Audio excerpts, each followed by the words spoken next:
Hello everyone, thank you so much for joining us today on Warrior Chat. I'm so happy you're with us.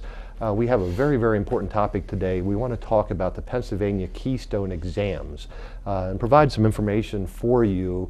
So I think it'll be particularly interesting for our parents, for our students, but you know, as a community member and someone who's interested in education, I think also you'll be very interested in what we talk about.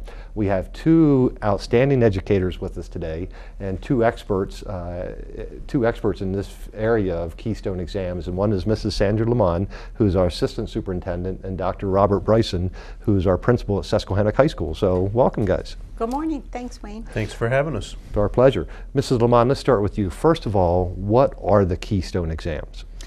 Well, to give a little bit of an overview, as all of you are aware that according to the No Child Left Behind Act, each school has a standardized test, each district, each state, and we take the Pennsylvania school, the PSSA assessment.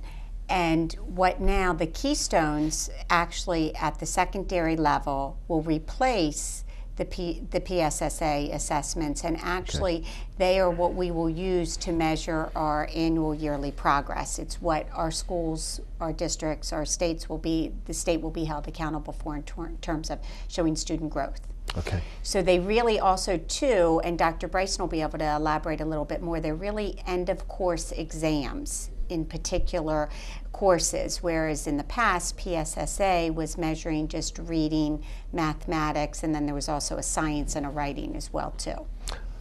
Dr. Bryson, who takes the exams and when do they take them? We're actually, we just finished up our first round of Keystones here in the winter of this school year, and during that time period all of our 11th graders are responsible for taking both the literature and the algebra exam, and our freshmen and sophomores that haven't previously taken a field test in the Keystone, we're also responsible for taking the literature as a sophomore and the algebra as a freshman. Moving forward, all students coming through the high school will have to take a series of 3 Keystone exams, 2 of which are the algebra and literature, and then the third will be the biology. And as of right now, no one's taken the biology exam until the end of this school year, at which point our current junior class will have finished up the biology course and will take that Keystone. Mrs. Lamont, I guess I've heard they're high stakes, you know, in terms of that. Why are the exams taken? What do they measure, and what's ultimately the purpose of them? Well, looking specifically at any standardized test, we do consider those high stakes because they're measuring many things. First of all, they're measuring proficiency levels of students. We want to make sure that whenever you look at any assessment, we're looking at that as accountability, that have what we taught the students, have they acquired that learning, and are they able to demonstrate proficiency and mastery of certain skills and concepts. So we want to make sure that before our students leave us, and what the Keystones will do, that they are showing a mastery proficiency level in the area of algebra, mathematics, which we know is the gatekeeper of understanding mathematics beyond the high school level, and also literature and key sciences as well too. So it's not only measuring individual student performance, but it's also measuring overall our performance as a school. So how are we doing in terms of demonstrating adequately yearly progress? Are our students making the progress and demonstrating the proficiency that they need to demonstrate to show that we've been successful as a school? It's interesting. How do we, Dr. Bryson, how do we prepare students for the exams? I'm sure it's not something you say tomorrow we're taking this exam, let's talk about it. I think we're in a unique situation right now in that the Keystone exams were basically rolled out just prior to the beginning of the school year. So attempting to address some of the standards that may or may not have been addressed previously has been a work in progress.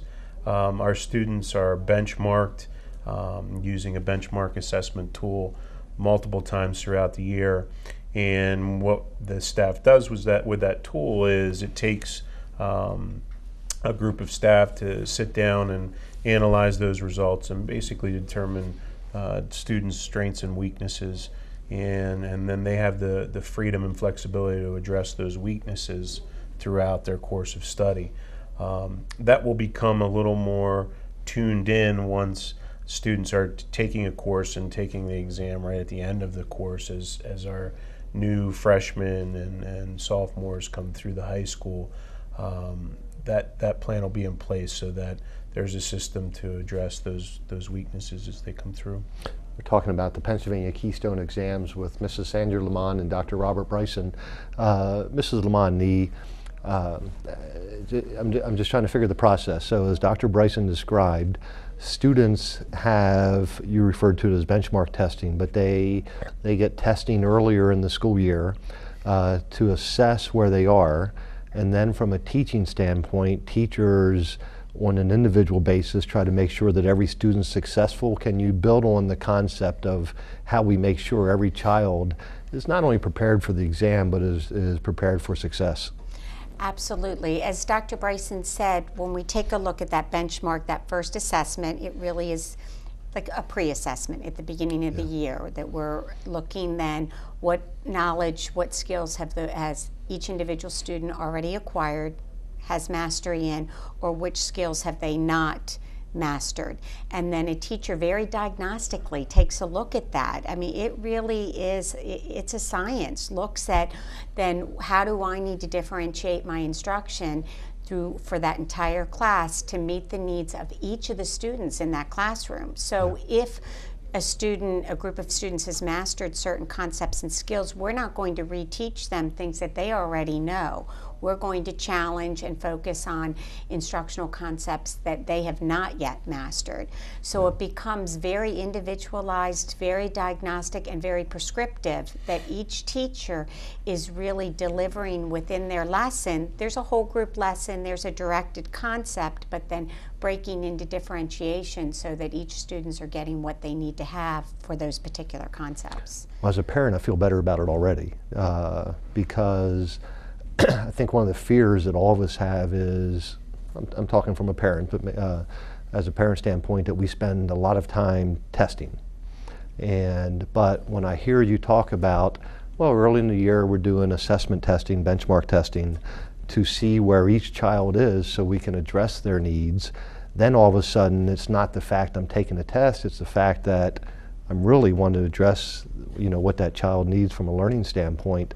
And ultimately, then throughout the year, we're teaching to that. So I think it's more than the test. It really is helping us teach each child. I think it's important, misconception that's out there that we teach to the test, but the ultimate goal is you're teaching to the content on the test or the exam. So no one would argue the importance of much of the content that's on the exams, and that it does measure our students and their capabilities and their abilities to move on to a career or college. Yet at the same point in time, I think our focus with the media and whatnot is always on the exam itself.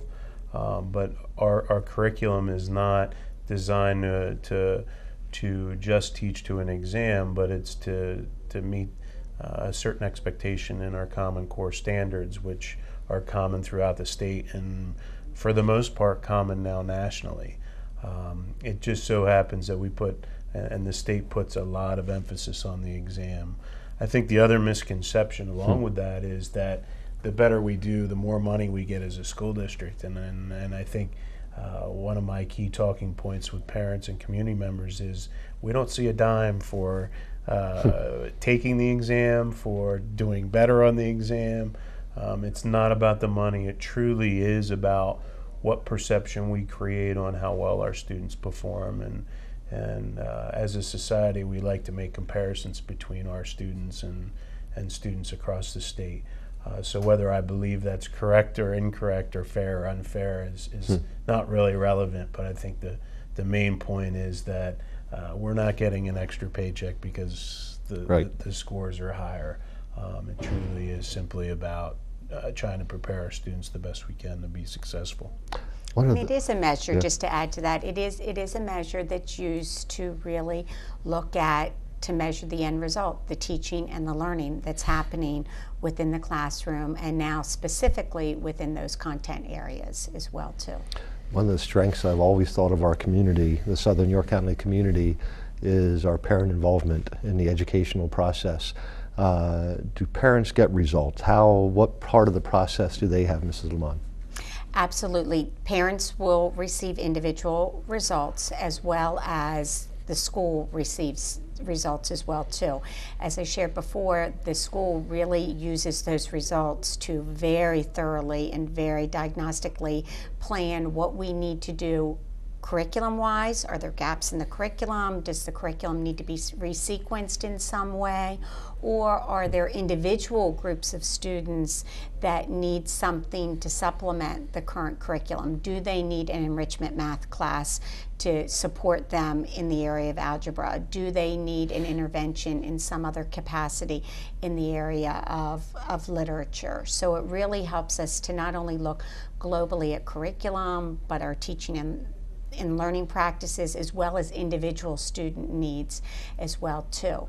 When the parents receive those results, just because they are so educationally crafted, we certainly will do everything we can to send communication out to interpret those results for the parents as well too.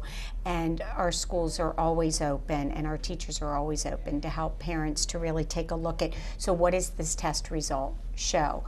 And I'll let Dr. Bryson share a little bit, is more to piggyback and to add to this as well too. When a student shows proficiency or an advanced level in that content area, then yes, we say that that child has made the mark hit the target within that area. But when a child has not reached proficiency levels, then there are things that we need to continue to do to make sure before they walk across that graduation stage, they have mastered that concept too. So I'll let Dr. Bryson share just a little bit. What do we do if a parent does receive a score back where the proficiency level has not been met? Good. And basically, this process is evolving as well into what happens with the student that's not proficient moving forward through their high school career. Depending on the subject area, they may need to take a remediation course that addresses those areas of concern, which is not significantly different than what we've done with PSSAs in the past, where a senior may need to take an additional course to prove proficiency. Ultimately, our current 8th graders who will be coming to the high school next year, the Keystone Exams will be a graduation requirement, so they will need to prove proficiency.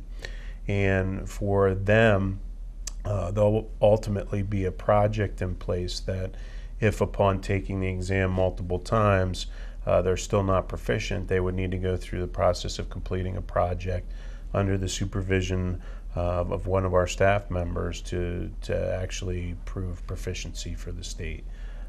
So the process will become a little more complex as time goes on.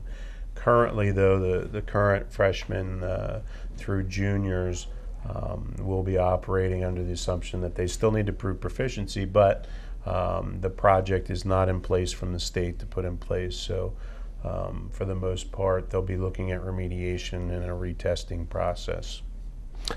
It sounds like just a normal educational process. I've heard both of you as educators talk so much again about assessing needs of individual children, addressing those needs, having our teachers work individually with children to differentiate, is the word you use, instruction for each child. And then ultimately the testing is to make sure the child understands those concepts, and if not, continue to work with them until they do. So it makes sense. It makes sense in terms of that standpoint. What kind of questions or concerns have you heard? Is there any that we haven't addressed? I think what we've touched upon too is why do we need to have these assessments, and are we assessing our students in general in education too much? And I think we've clarified that tests are not a bad thing. Tests help us to measure what our students have accomplished, what they've mastered, and what else they need to learn before they leave us, so that they are best prepared. I also think too, parents question what happens when results come back and my child's not proficient or hasn't learned? What are we going to do as a school? What's going to happen so that they are demonstrating the needed success level that the state is requiring of us? And certainly, as with any test, any program that we have in place, we are 100% committed to work with every single student in a way to meet their needs, to ensure that we are providing those supports and those interventions. Our goal is 100% success for every single student, regardless. That's that's Southern. Right. That's Dr. Bryson's belief, that's my belief. We don't need the state, we don't need the federal government to say 100% of our students need to be successful. That's why we're here. That's what we believe as educators. I think the other part that becomes tricky at times and is hard to understand is these standardized tests that we're providing, the Keystones, PSSA, they're for every single student. So even if a student is a student with a special education student with a specific learning disability or with some needs that are different from any other student, they still are taking the same tests. So that's where the high stakes and where it becomes difficult sometimes for parents to understand, why is that happening? We know that this is the test that every student needs to show proficiency in, so we need to own how do we differentiate and provide additional support for all the students regardless of their needs. Yeah. Dr. Bryson, any questions that you've had that we haven't addressed? I think maybe a general concern from parents and community is the idea of not forgetting that success can be measured in more than one way. Yeah. So when we look at the overall environment at the high school, I think it's just important to know that although one of our focuses is the Keystone exam, and we want to prepare our students and we want them to all be successful at the same point in time, we put a lot of energy and resources into them being successful in character development, through extracurriculars, through the arts, through theater, through a lot of different departments that aren't necessarily tested at this point by a standardized exam. And I think it's important to realize that on any given day you can come into the high school and see that we're stressing those things as well. So I think Mrs. Lamont said it very, very well when you talked about our goal is to make sure every child is successful. And that almost makes me tingle a little bit when you say that, because after being a student here and having children go through our school and working here, I see that with our teachers, with our administrators. That is our goal, to make sure every child is successful. And this Keystone exam process is another tool, basically. But it's a tool that the process of assessing and differentiating instruction for every child to make sure they are successful really is just another way to measure that at the end. Maybe the stakes have increased a little, that ultimately it'll be a graduation requirement. But nonetheless, we still want every child to reach that proficiency level anyway. So it doesn't necessarily change our instruction. It doesn't change one iota our desire that every child is a well-rounded child, as you mentioned, and is successful not only in the classroom, not only on the standardized tests, but also outside the classroom from a social, emotional, cultural perspective also. And I'm very proud of both of you, but all of our educators for that. And as a community member, I thank you very much for that, because I know that's important to the families in the Southern York County School District. Is there anything I missed? I think the only thing, we certainly echo your words too, Wayne, and I think the other piece too is that we really need to attribute so much of our students' success back to the teachers in the classroom too, because it really is what they're doing each and every day to differentiate instruction, to provide rigorous learning opportunities, and each night going home and assessing who did get the learning, who didn't get the learning, and what do I need to do to plan my instruction tomorrow to make it you know, as meaningful and differentiated so that each child is even more successful. It's amazing, and we just have high quality, just extremely dedicated individuals that are giving their all each and every day, and they're making those great connections in the classroom for the kids. So we thank them for their hard work as well. Absolutely. If someone has questions about the Keystone exams, who should they contact? How should they address their questions? Well, they're certainly free to contact either the guidance office or my office, and we're all prepared to be able to answer their questions and help them in any way we can. Okay, very good.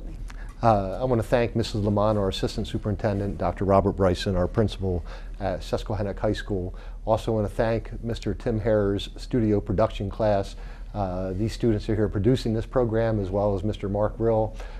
Nick and Trey behind the cameras today. Good job, gentlemen. Good job. We appreciate it, all of your good work. I am very, very proud, I say this sincerely, of our students, but our faculty, our administrators. We have, over the last years, under Dr. Hensley, Mrs. Lamont's leadership, Mrs. Samazic prior to Mrs. Lamont, and outstanding educators, become one of the top educational programs in York County and throughout Pennsylvania. We're very, very proud of that. Again, if you have questions, contact Mr. Bryson, Mrs. Lamont's office about this. But again, we're very, very proud of what our teachers, our students, and our educators are doing every day. And we appreciate your interest. You know, I've said this many times, and I think it's worth saying. We're fortunate because we do live in a community that values education for our children, and it does take a whole community. It does. It sounds like a cliche, and maybe it is, but it takes a whole community to support the educational program, and for that, we thank you so much. So, for all those folks I mentioned, I'm Wayne McCullough. Thank you so much for joining us today on Warrior Chat. I'll catch you next time.